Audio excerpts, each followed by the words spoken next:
psychopathy.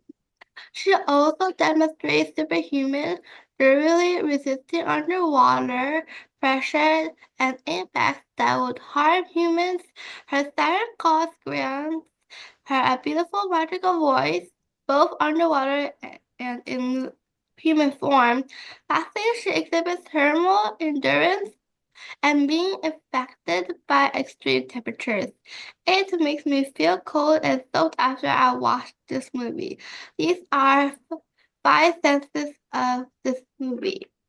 Okay, thank you, Allison. Great job reading out loud. Good reading pace, clear voice as well. So just remember, don't forget sometimes some words have like prefix, so unaffected. So don't forget the UN in front of affected. But Oh, otherwise, very nicely done. Okay, anyone else have their answers ready and they want to read out loud? Yes, Elaine? I have a question, Yes. and also I have my homework ready. Do you have And your... Oh, yes, I have my homework ready, but I have a question. yes. My question is, I did, can I write the first the first question that was write about a time when you had to do a sacrifice. Sacrifice. What was it about? All Oh, right. okay. So you want to read out loud your answer for that question? Yes. Yes, that is fine as well. The time when I had to sacrifice was that I really, really wanted to go to camp, but I had to do my homework. So I chose to do my homework because I thought that if I finish my homework, I can do everything I want. Also, I thought that doing homework is the first and playing is the second. So I did my homework. When I finish my homework, I feel happy because I learned a new thing. Also, I'm not sad and I feel so liked because I have finished my homework and I can play. Okay, thank you, Elaine, for your answer. So I like how you gave some good supporting answers or supporting sentences to your main answer. So that was nicely done, as well as including a bit of examples, so personal experiences. That was also a great job right there. All right. Does anyone else have any reading that they want to do of their writing assignment from last week?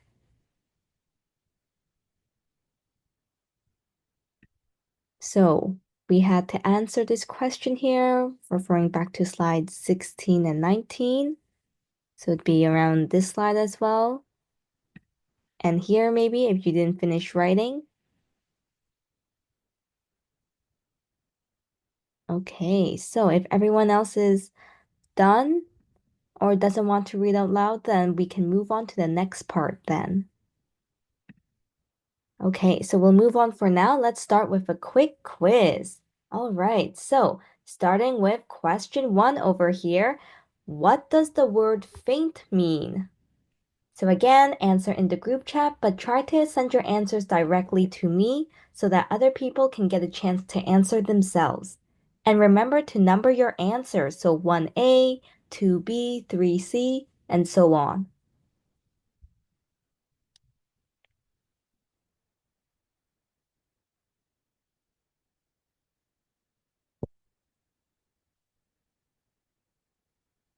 So 1A, I see it's a bit of a hard question. So if you're unsure, try to do the process of elimination, as well as maybe if you have to do a little guessing.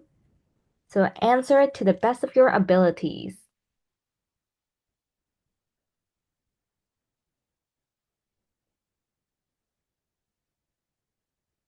Okay, so I see most people are answering B.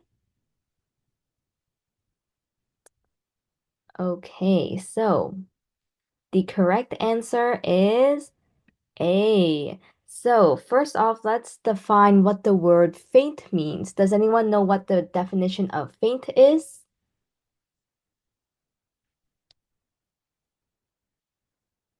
Anyone wants to volunteer to define what faint means?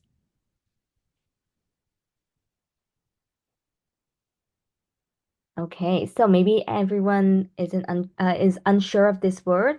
So faint has two meanings. The first meaning is fainting. So for example, you're losing consciousness, so you go unconscious or you drop to the floor. So maybe you see this a lot in hospital where people receive bad news, maybe that their husband or family member died in surgery. So then they faint and they lose consciousness, so they go unconscious.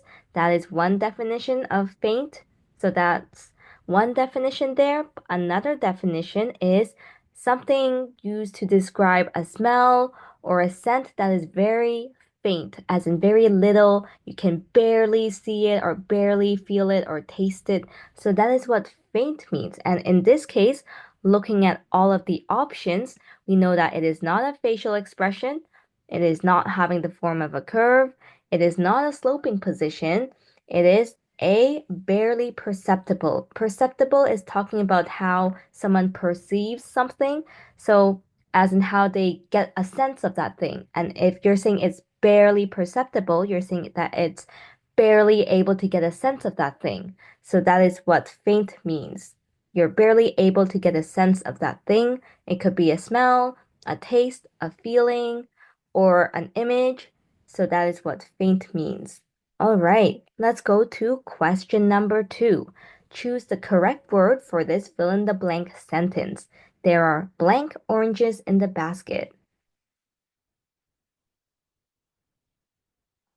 All right, so I see a lot of you are all giving some mixed answers, but it seems most of you are on the right track. All right, so the correct answer is B over here. So a lot of times people might be confused between maybe A or B. That is usually the answers that people are confused about.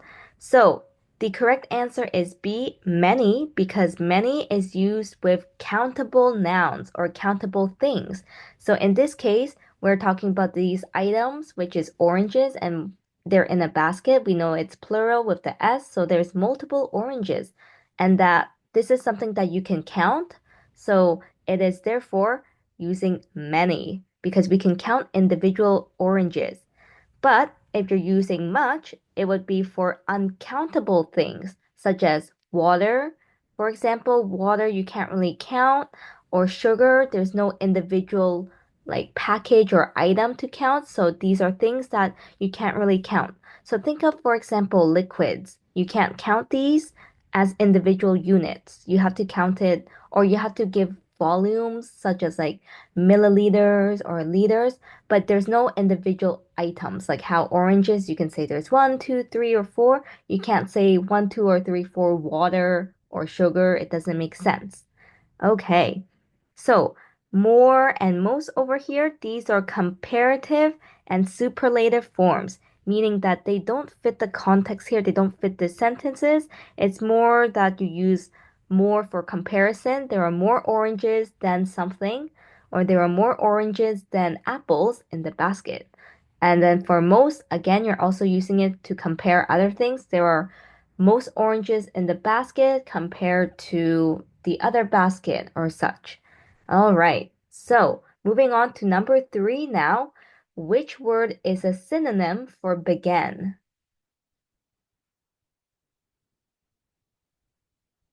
Yes, I think everyone's answering pretty much on the right track. So keep sending in your answers. Try your best to send it in directly to me so that other people don't see your answer and can get a chance to answer themselves. All right, so everyone that said A start is correct. Yes, so synonym meaning another word that means the same thing as in this word. Yes, Elaine? I have a question. I wanted to send 3A, but when I sent it, it said that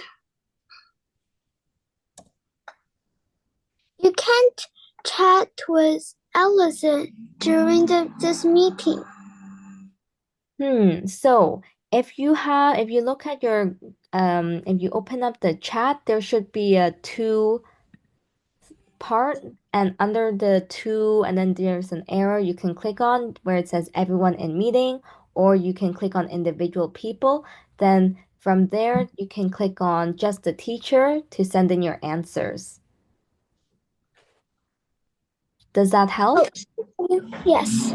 Yes? Okay, good to hear. All right. So, everyone else, now that you know, for next time, be sure to send in your answers directly to me, just so that people can guess on their own and they don't follow other students' answers.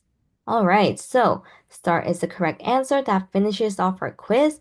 Moving on to the recommended book and author that I have for today, which is The BFG by Roald Dahl. So, has anyone read this book before or heard about it? Yes, Elaine? Did you Yes, I have read it? read. Yes, I have Mhm. read a little bit of it. Ah, okay, that's good to hear. How did you find this book? Do you like it? Was it interesting or was it boring? It was super interesting. I found it in our school library. Oh, in the school library. That's so good to hear. Yes, definitely visit your school library. They always have lots of books there, as well as the librarian in school libraries can give you recommendations. So maybe if you say that you're interested in this type of book, the librarian can recommend or give you suggestions for the next books you can read that are similar to this. Okay, so I see Jinyi is also someone who's maybe heard of this book or read this book, and hopefully you also find it interesting. And I see someone mentioned a ring, so I'm not sure what that might be, but all right, let's move on to reading over this overview here. So first off, for this first paragraph, can I get Isaiah, can you read this paragraph here? Captured by a giant, the BFG is no ordinary bone crunching giant. She is far too nice and jumbly. It's lucky for Sophie that he is. Had she been carried off in the middle of the night by the blood bottler, the flesh lump eater, the bone cruncher, or any of the other giants, rather than the BFG, she would have soon become breakfast. Great job, Isaiah. Good pronunciation and clear voice. All right, so next paragraph here. Can I get Jinyi? Can you read out loud this paragraph?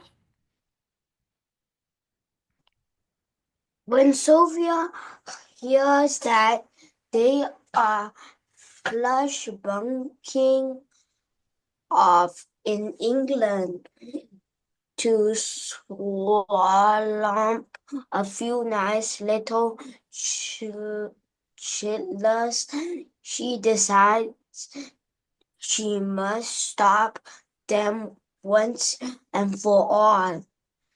And the BFG is going to help her. Yes, great job, Jinyi. Good, clear voice. All right, so here we have some words that we've probably never heard of before, as bolded over here. And these are made up words by Roald Dahl to make it really interesting to readers. But if we have to guess as to what they mean, I think that maybe flush bunking is maybe traveling or journeying off to England. And then swallump, it seems like it might be a combination of swallow or stomping, so that it combines together into swallump. And chidlers, I'm guessing, is maybe a combination of children and toddlers. So that is my best guess as to what these made up words are. Okay, so these words are all part of Roald Dahl's made-up language that he uses in his books, and it's to make interesting reading for his readers. All right, next up we have over here, first paragraph. Can I get Serena to read out loud? Ronald Dahl was a British novelist, short story writer, and screenwriter of Norwegian decent who rose to prominence in 1940s with works for both children and adults and became one of the world's best-selling authors. Nice job, Serena. Good, clear voice as well. All right, last paragraph here. Can I get Brady to read out loud? Dow's first published book, inspired by meeting with C.S. Forster, who was shot down over Libya. Today, the story is published as a piece of cake. The story about his wartime adventures was bought by the Saturday Evening Post for $900 and propelled him into a career as a writer. Its title was inspired by a highly inaccurate and sensationalized article about the crash that blinded him, which claimed he has been shot down instead of simply have to land because of low fuel. Nicely done, Brady. All right, so good pronunciation of all the words. And just be careful of sensationalized. So sensationalized meaning, I'll have in the next slide here with these other bolded words, but it basically means to present information about something in a sensational or entertaining way. So kind of like using a bit of exaggeration to make it more interesting and entertaining to readers. So we have propelled as one of the key or the vocab words, and it's a verb meaning to drive or push something forwards. So it could be actually physically pushing something forward, like the helicopter is propelled by the spinning blades, for example. So those spinning blades on helicopters is what drives or push something forwards. And it could also mean something more maybe figuratively and not actual literal things. So if something more figurative would be, for example, um, my mother pushed me with encouragement to continue working hard at school or in school. So that is where you're not actually being pushed by your mom, but rather she is giving encouragement. She's giving you um, more like emotional or maybe figurative push to encourage you to keep working or keep moving on. So that is where you have two definitions of propelled. So it could be propelled as in physically or propelled as in figuratively. All right, so next word is inaccurate, and that is an adjective meaning something that is not correct or not accurate. So with this prefix in, it means that it is the opposite. So the negative of correct or accurate. All right, and the last word, of course, sensationalize. The papers want to sensationalize the tragedy that my family has suffered. That is one example sentence. So now that you have these vocab words, we're going to move on to the writing assignment that I have. So you're going to write in the style of a news article talking about the current inventions and upgrades in technologies, or even about any news stories that you can think of. So it could be also of maybe natural disasters that have happened, such as earthquakes or tsunamis, and maybe how the devastation caused by these natural disasters has led to people losing their homes or losing their lives. So you can talk about any kind of stories that you want to, just include these three vocab words. All right, so I'll put these into the chat as well as the writing assignment.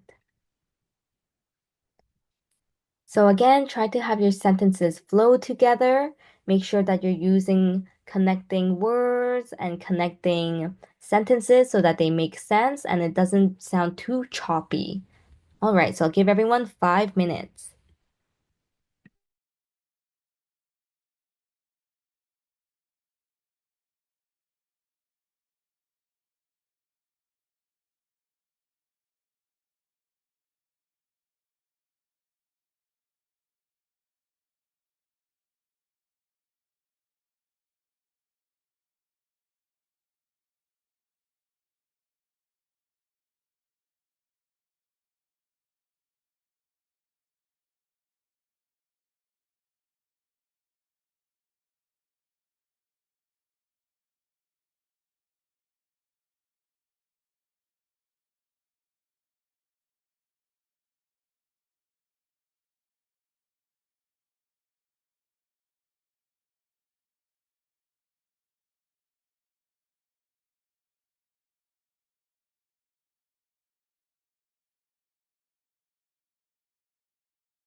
I have a question. Yes? My question is, I don't really know how can I write the news reporter. All right. So I see some people have sent in their answers. So for example, you can say as a news report article, let's search up news report article. You have usually a hook, article writing style. You first have an introduction sentence that is a hook and it captures the reader's attention. Next off, you might have some images as shown over here. Like you might have some images.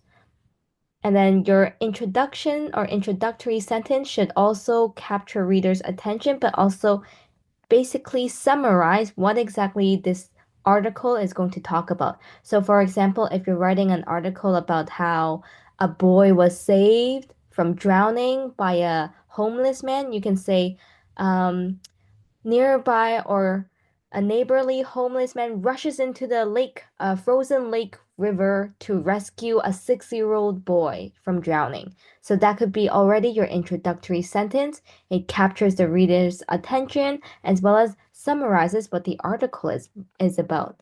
So then later on, when you move into your second paragraph or your second sentences, you can then go from the start of the story and kind of explain briefly what happens. You can say, the 6-year-old boy was playing by the river when his parents went into the kitchen and left him unsupervised.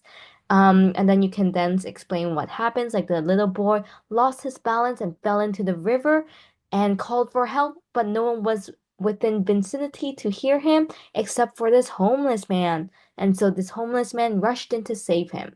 So that is kind of how you can write in the style of a news report. You are stating the facts. You are not giving your personal opinion or personal experiences. You are writing just what happened. So just portraying the story. That is how you would write in a news article fashion. Okay, so does that help a bit? Yes. Yes? All right. So I'll just put in the answers that some people have already sent in for now.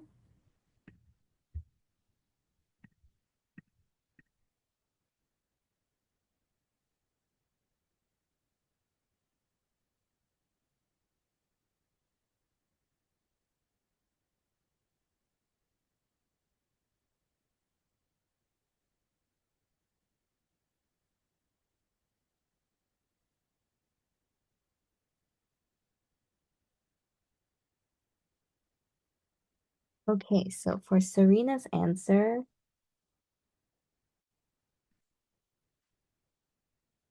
holding phone has a case. Okay, so I like how you gave a personal example here. Your relatives bought a Samsung phone that could be folded. Mm-hmm. And I like how you gave your personal example here. But if we look back to the writing assignment question, it would be writing in the style of a news article. So a news article would be more like if you have to rephrase your answer into a style of a news article, you can say, I would say eliminate personal pronouns. So don't include I, my, us. These are just some examples. You want to say instead, you can say, talking about just people in general, you can say, many people have bought Samsung phones because they could be folded. And then you can say, um,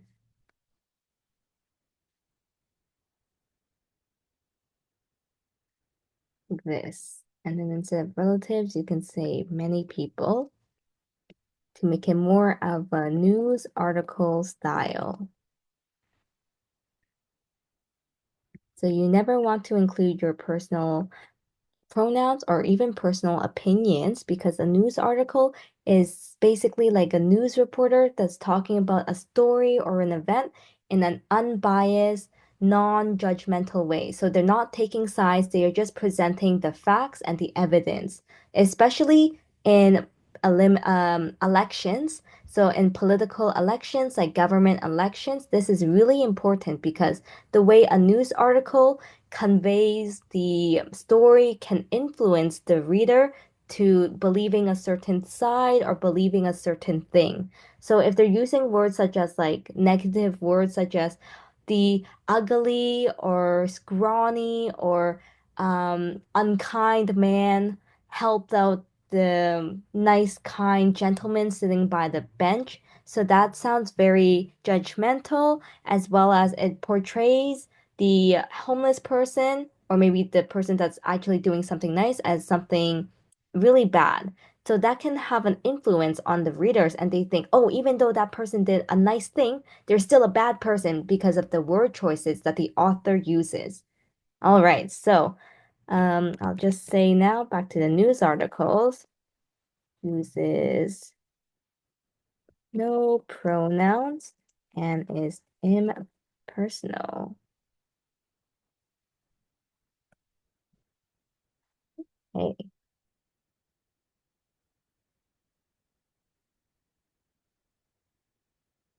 So here you can say not like Huawei phones. They don't have a phone case. So here you can say when you say not like Huawei phones and then you say they don't have a phone case, the reader is a bit confused as to which they is referring to, like Huawei or is it Samsung? So instead you can rephrase and be like unlike Huawei phones that have a phone case.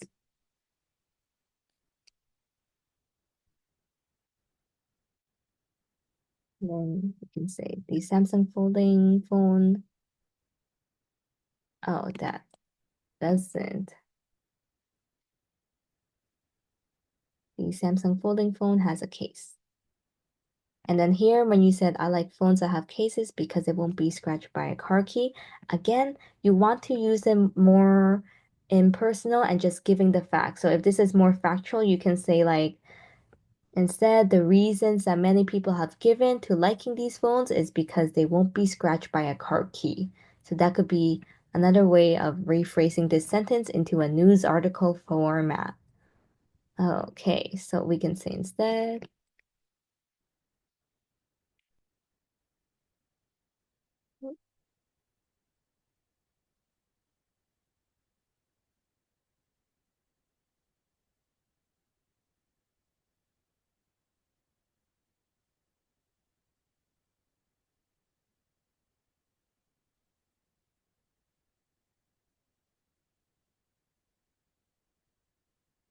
okay.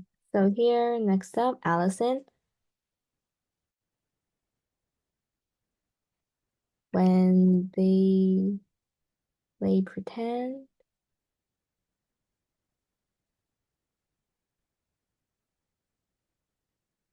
Okay, so I like how you're using all of the vocab words, but here your sentences are not connected. So you have first off Emma and Jenny propelling the car, but then your next sentences goes into a completely new direction and doesn't follow along with the previous sentence.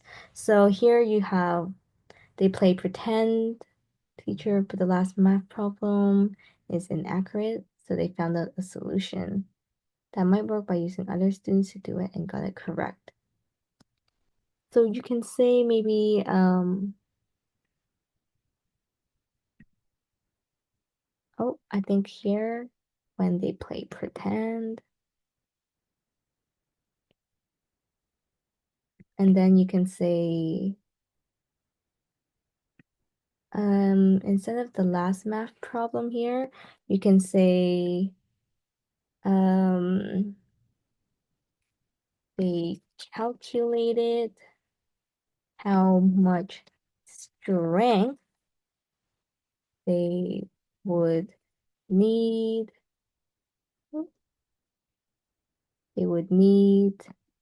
to push their car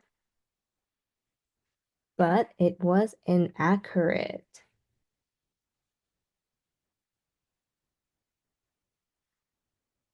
So here you can use the vocab word inaccurate, but still continue on with the previous sentence so that it flows together and it's more connected instead of having two different ideas to help them.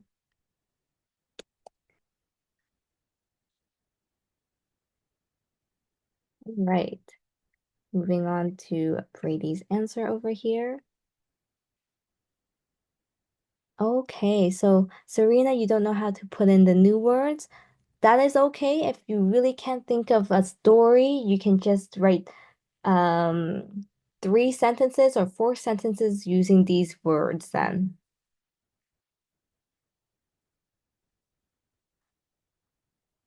Okay, so here we have 2 ideas, so therefore we need to turn it into the plural form of to be. And then Google is a company name, so gotta capitalize it. And here you're having upgrade in technology, our flip phones and high performance supercomputers, and one was by Google.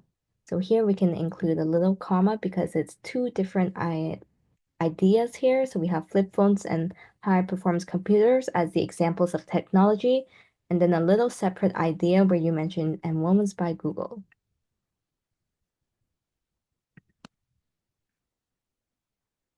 So you can say are way more high resolution compared to what? Or way more high resolution than what? So again, you're comparing it to something else. So you should mention what you're comparing it to. So you can say compared to this or compared to that.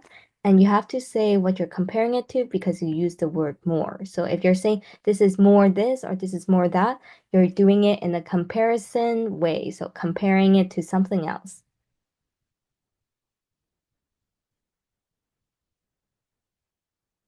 So here you can say an example is, you can just say one of my dad's old phones where I can barely see something. Or you can say in which I can barely see something. And AI is capitalized just because it is an acronym for artificial intelligence. So it's kind of like a name. Okay, and then you can say in which I can barely see something. And then you can also mention the new phones for comparison and how that has led to the current upgrades. So you can highlight what the current upgrades are in today's current phone. Okay.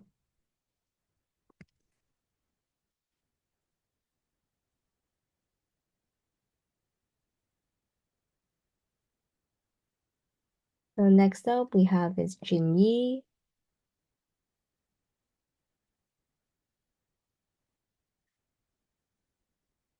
Newspaper companies. Oh, if you're saying plural companies, it would be companies like this.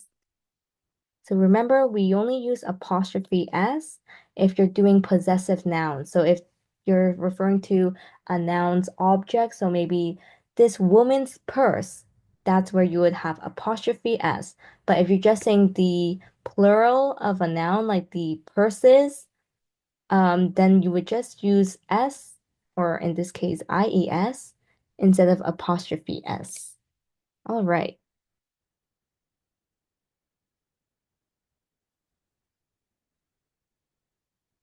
So here you can say technology upgrades. Examples include more GB on phones, or you can say technology upgrades can be,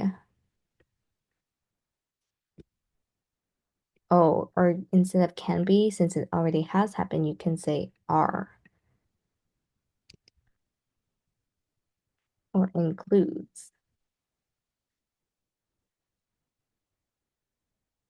And then again, you can say compared to old models.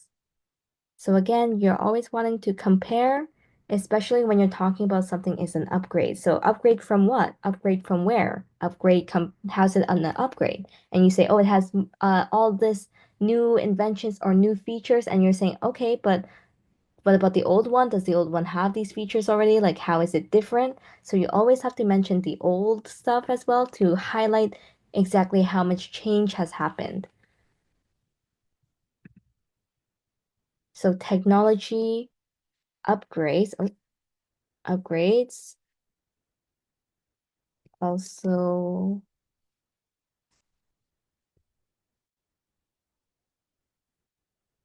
you can say also includes.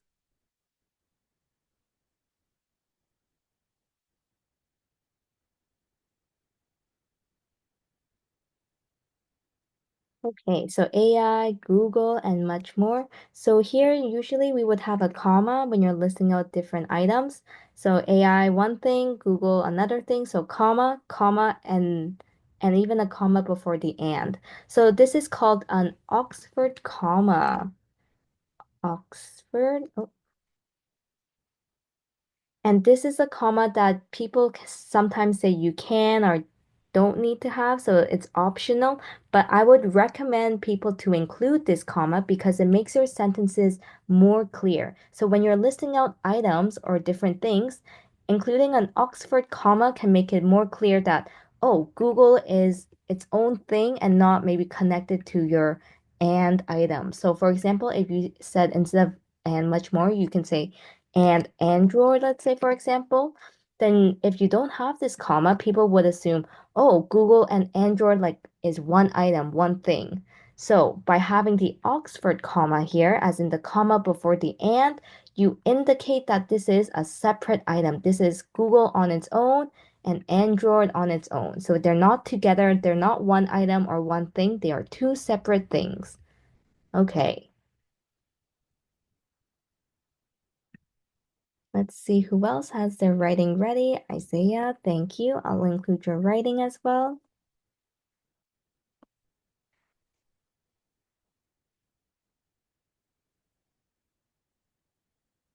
Okay.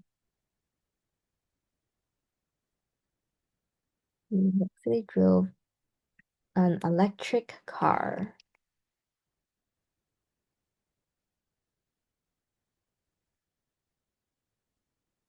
Oh, okay. Chet fell asleep and opened the self-driving. Bumped into a rock by the highway. All right. Oh, nicely done, Isaiah. So good use of making it into a news article. So good news article writing. I would just say to try your best to include some vocab words. For example, you can include vocab words over here, such as the open the self-driving car. The car was propelled by electricity, you can say. Um, the car was propelled forward by, or you can say that after bumping into a rock, it was propelled forward into, let's say, off the mountain or something.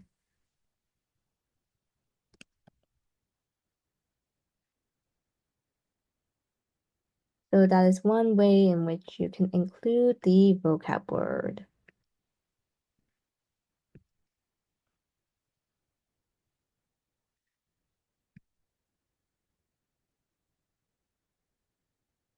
Okay, maybe I'll just include here.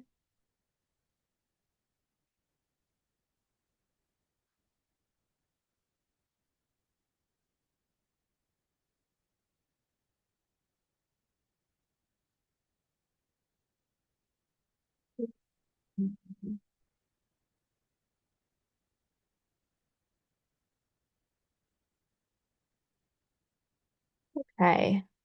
Oh, that's okay, Isaiah. You forgot the vocab words. That's okay. But you have good news article writing. So you yesterday little woman drove an electrical car, and you can say instead, you can even make it more interesting, like a hook, if you include a woman fell asleep in her car and drove off the mountain, or hit a mountain starting a forest fire or a mountain fire. So you can say that as your hook. So it would be like this. A woman fell asleep at the wheel and ended up starting a mountain fire.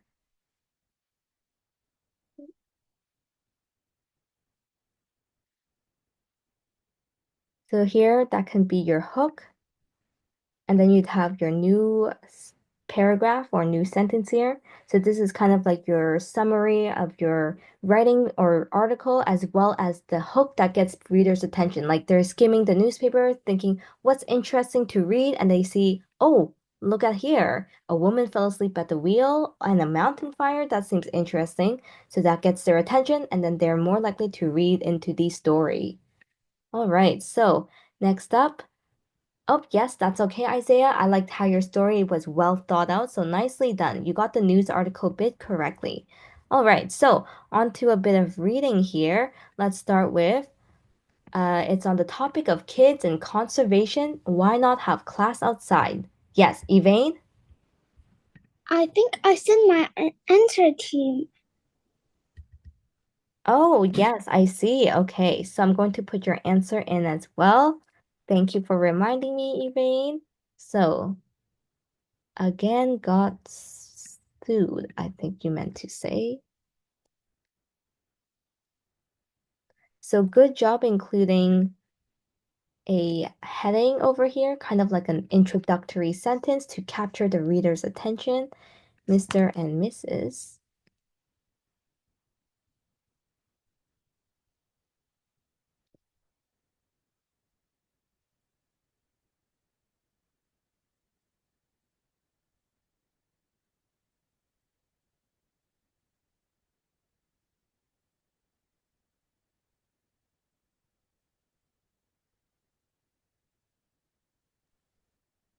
Okay. It is being propelled. So it's being propelled, meaning it is being driven forward or pushed forward, but you have to say propelled by what? You can say is being propelled by dirty water in the sewer. You can say,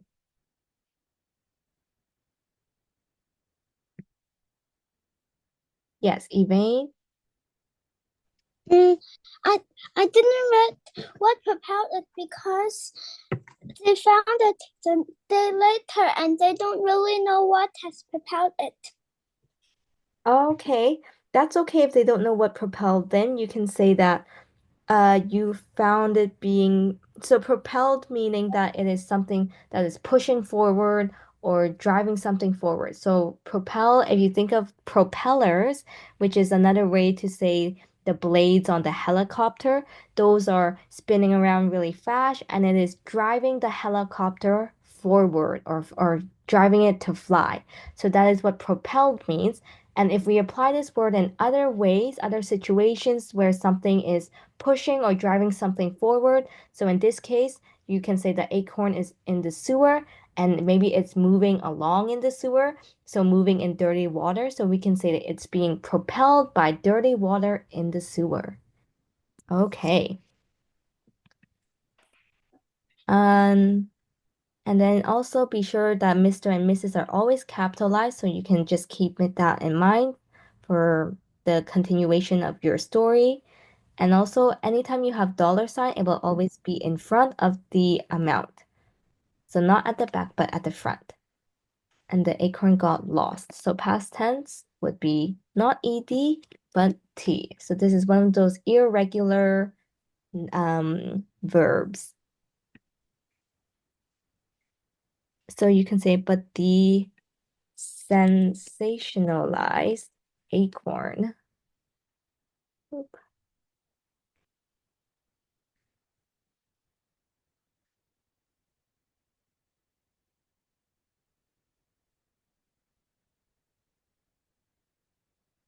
love.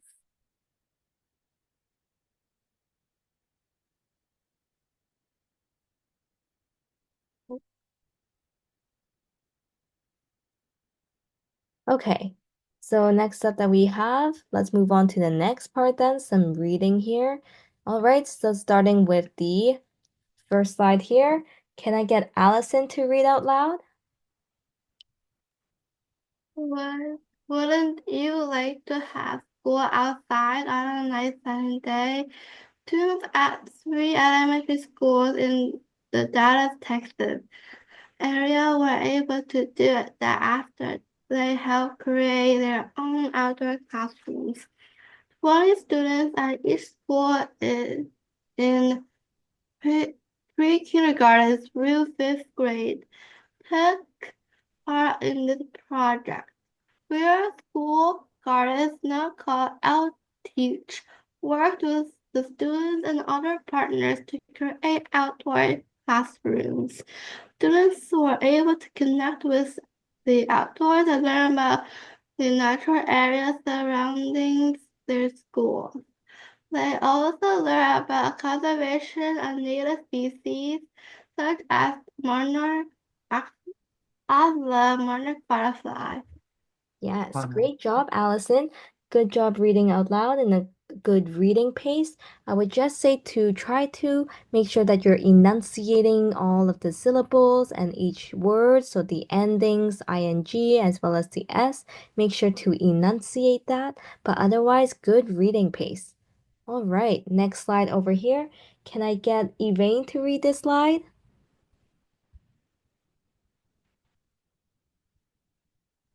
The students were able to help design their outdoor gardens or classroom. In fact, part of the project was a student design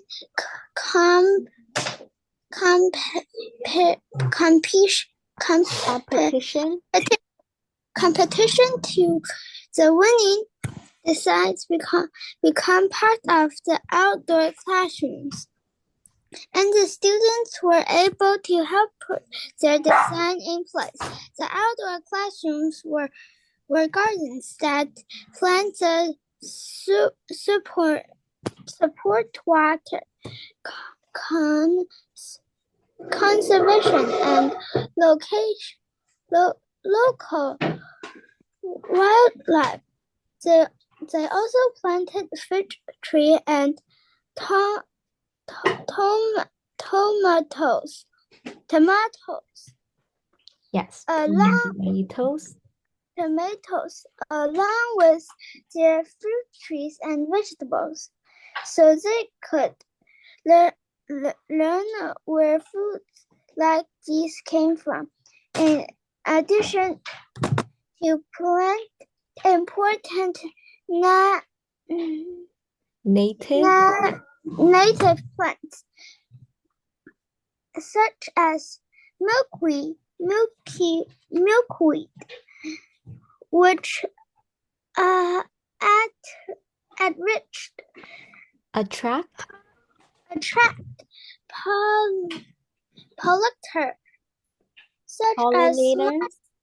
pollinators such as monarchy butterflies and bees. After pollination, plants products seed which creates more plants. Very good job, Elaine. So good reading voice, clear and very projective voice that you have when reading out loud. So very nicely done, as well as good pronunciation for conservation. So just be careful of some words such as competition, native over here, as well as you did pronounce tomatoes correctly. So we have tomatoes over here. And some people, such as those in maybe Britain or England, they might pronounce it tomatoes. Like M-A-H, they pronounce it tomatoes. That's also correct as well. So some people say tomatoes or tomatoes. So it just depends on where they're from, but both pronunciation are correct.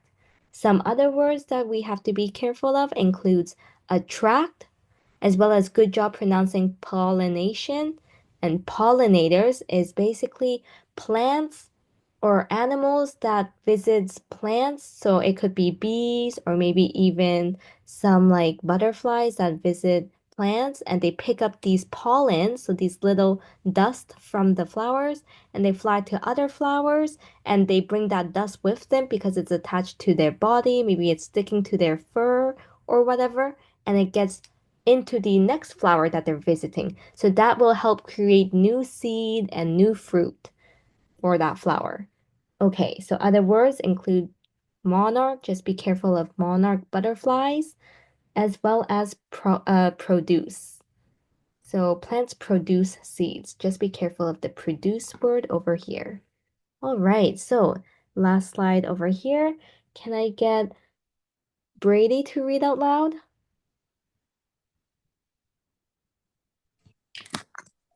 Aaron Westcott, director of philanthropy with Outreach, said the project achieved its goals and made the kids made the project a success. The kids enjoyed getting outside, getting their hands dirty, and being active, she said. Other participants included the students, school districts, and corporate partners such as Redenta Garden Shop and United Way of Metropolitan Dallas. All these efforts helped more than students in schools. The entire community around each school learn more about the importance of conserving and maintaining natural green spaces. More importantly, the students in the outdoor classroom made sure there were more plants for both people and native wildlife to use and enjoy. Yes, great job, Brady. All right, so just be careful of philanthropy, which is a hard word. And philanthropy means basically people that are doing good for the community or the world. So this is basically volunteering or charities.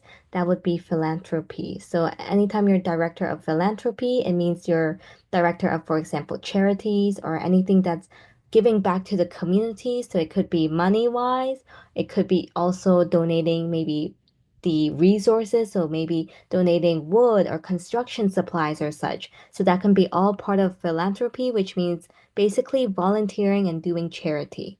That is what philanthropy means. And then also good pronunciation of all of the words here and clear reading voice. So this brings me to the vocabulary word that we have here. But now that you know that these vocabulary words are defined here as well as given examples, I'm going to quickly go into the homework assignment now. So the homework assignment, I'm just going to say that you're going to use these vocab words, and then I'm going to say over here the question. Let's say give ideas about what sort of conservation practices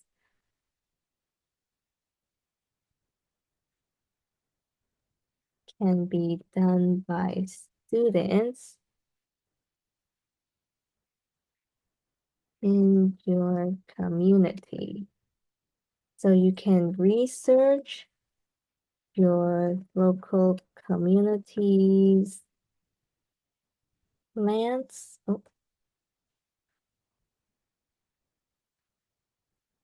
native plants, and wildlife, and see what are some ways in which you can help them.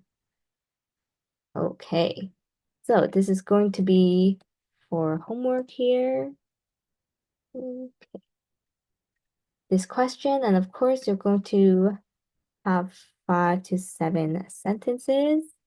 You can even research maybe at local libraries or on the internet.